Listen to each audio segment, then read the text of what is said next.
concerning cooperation with India's Global Center for Nuclear Energy Partnership. This will be exchanged on the UK side once again by His Excellency Mr. Alex Ellis, British High Commissioner to India, and on the Indian side by Foreign Shri K.N. Vyas, Secretary Department of Atomic Energy.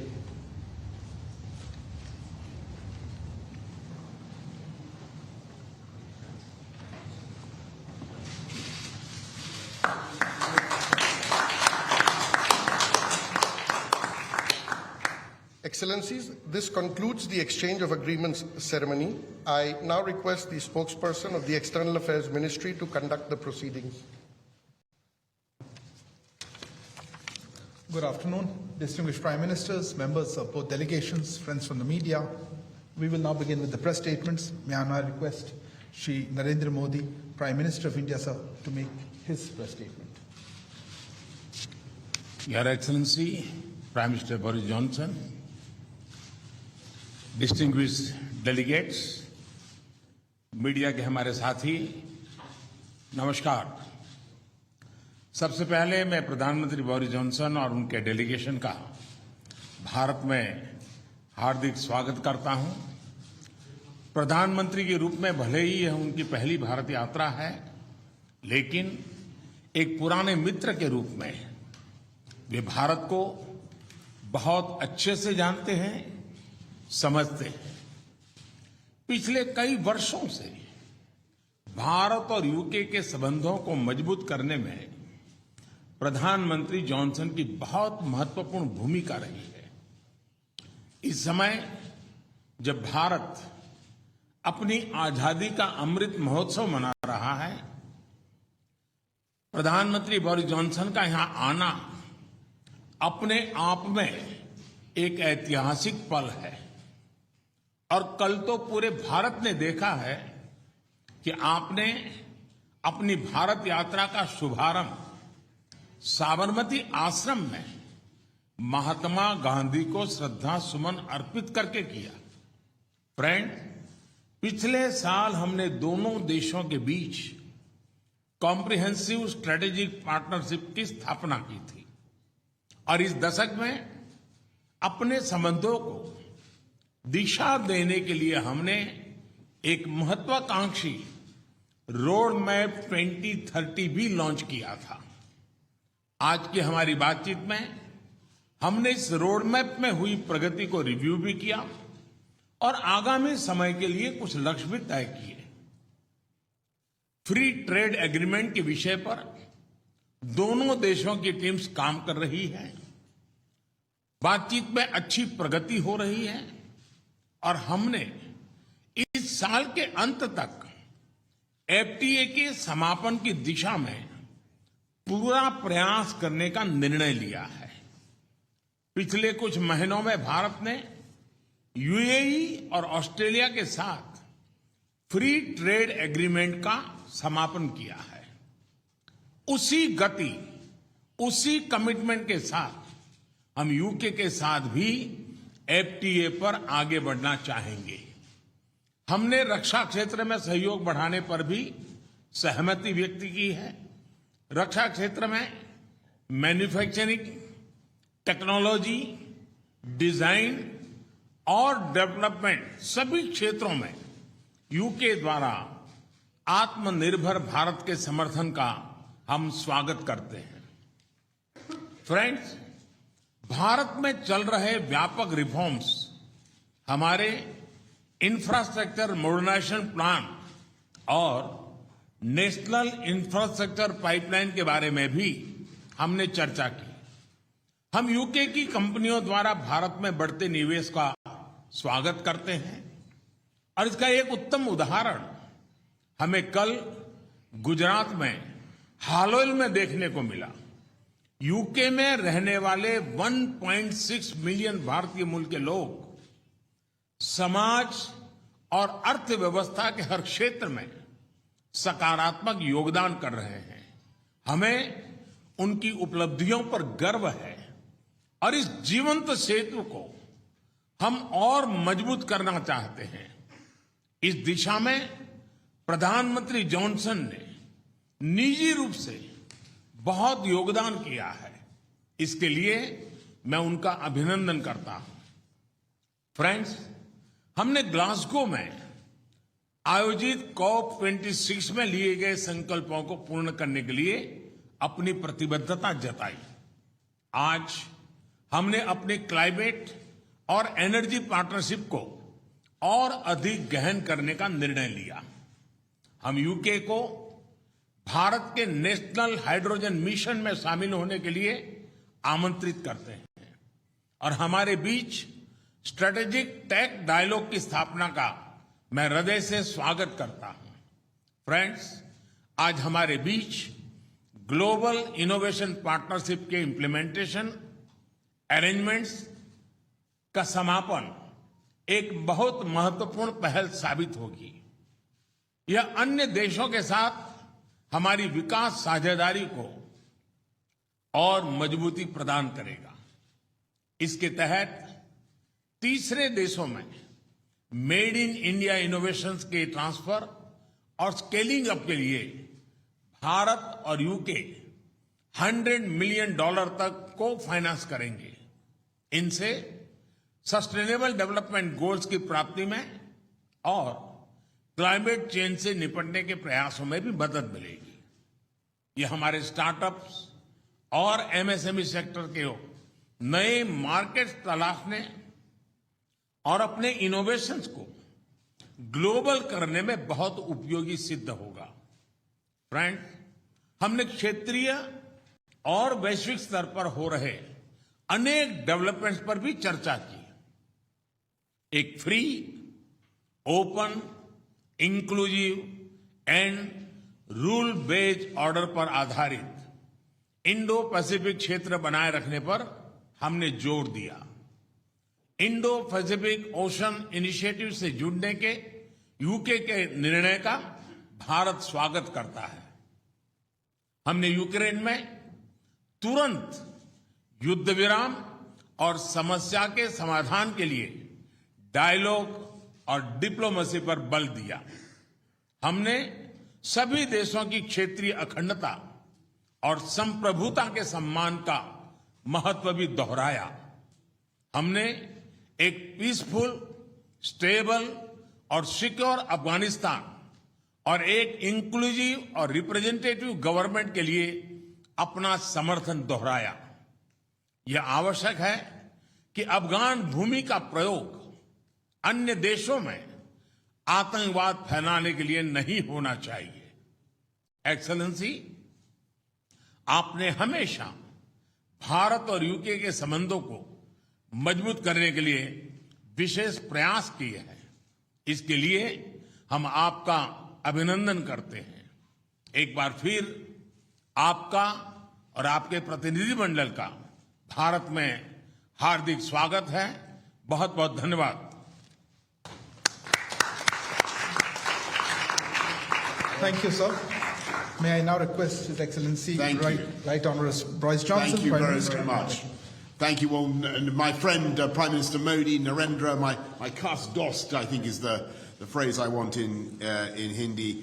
We've had a fantastic 2 days here in India. And yesterday I became the first Conservative Prime Minister to visit Gujarat, which is your birthplace, of course, Narendra, but as you've just said, the ancestral home of about half of all the British Indians, and I had an amazing reception, absolutely amazing. I felt a bit like Sachin Tendulkar, and my face was about as ubiquitous everywhere as Amitabh Bachchan. I was everywhere to be seen, and it was fantastic. Now, this morning we've had wonderful talks, and I think that they have strengthened our relationship in every way.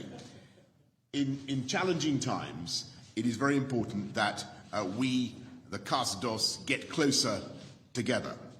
And I believe the partnership between Britain and India, one of the oldest democracies, Britain is one of the oldest, I mean Iceland they say is older, but we're one of the oldest, and India, certainly the largest democracy, is one of the defining friendships of our times. And what we're doing is taking forward an ambitious 10-year roadmap for British-Indian relations that we agreed last year. It was great to see you at the G7, but since then the threats of autocratic coercion have grown even further. And it's therefore vital that we deepen our cooperation, including our shared interest in keeping the Indo-Pacific open and free. So today, we've agreed a new and expanded defence and security partnership, a decades-long commitment that will not only forge tighter bonds between us, but support your goal, Narendra, of Make in India. The UK is creating an India-specific open general export licence, reducing bureaucracy and slashing delivery times for defence procurement. We've agreed to work together to meet new threats across land, sea, air, space and cyber, including partnering on new fighter jet technology, maritime technologies to detect and respond to threats in the oceans. We're extending our partnership as science superpowers and building on the collaboration between Oxford, AstraZeneca, for instance, and the Serum Institute of India, which vaccinated more than 1 billion people against COVID, including, I'm proud to say, me. I have the Indian jab in my arms, and a power of good it did me. So many thanks to India. And that has helped India to become what Narendra has called the pharmacy of the world. Today, we're embarking on joint initiatives on malaria vaccines, on antimicrobial resistance, and a digital partnership between the Indian National Health Authority and our NHS. We're also taking big steps together on energy security, helping each other to reduce our dependence on imported hydrocarbons and adopt cheaper, more sustainable, homegrown alternatives. And we have a new offer, a new plan to develop offshore wind from the Celtic Sea to Dhanushkodi. We've got a new UK-India hydrogen science and innovation hub, and we're taking forward the Green Grid solar power initiative that you and I began, Narendra, at COP26 in Glasgow, together with 80 other countries. It's an incredible fact that the sun provides enough energy every day to power the world 10,000 times over. You have a lot of solar power here in India. The sun's putting on a fantastic performance today, but we have quite a lot in Britain as well. These partnerships form the superstructure of the living bridge that Narendra describes between our countries. And today, that bridge is humming with goods and services and people and capital, whizzing back and forth, east to west. And sometimes it can be hard to tell whether something is British or Indian or, frankly, Brindian. And on Wednesday, I went to the airport in a Range Rover, Indian-owned but made in Britain. And when I arrived here on Thursday, I visited JCB, British-owned but made in India, exporting 60,000 around the world, by the way, 110 countries. Or take the example of the Norton motorbike, now being revived in Britain by an Indian company. And I'm very pleased that this visit has not only deepened our economic partnership, we've agreed new deals worth £1 billion and created more than 11,000 jobs across the UK in everything from electric buses to the robotic surgery of Smith & Nephew, which I saw yesterday, as well as in artificial intelligence, where India's strengths are remarkable. And perhaps most significantly for the long term, we're making full use of the freedom that we now have to reach a free trade agreement, a deal where you can lift those tariffs, you can, India, Narendra, on our machinery and apples. Actually, you've already done it on apples, so thank you for the apples. And in turn, we can lift the tariffs on your rice and textiles. We've already closed 4 chapters, and today we're announcing new measures to make it easier to export UK-made medical devices to India and ensure mutual recognition of UK higher education qualifications. And as the next round of talks begins here next week, we're telling our negotiators, get it done by Diwali in October. Get it done by Diwali. This could double our trade and investment by the end of the decade, widening that living bridge into a multi-lane motorway pullulating with beautiful jointly made electric vehicles and creating hundreds of thousands of new jobs in both our countries. So, as India celebrates its 75th year of independence, I am filled with optimism about the years ahead and the depth of the friendship between our countries and the security and the prosperity that our partnership can deliver for our people for generations to come. Thank you all very much, and thank you, Prime Minister Modi. Thank you. Thank you. Thank you, Excellency. That concludes the press statements. Please remain seated as the dignitaries.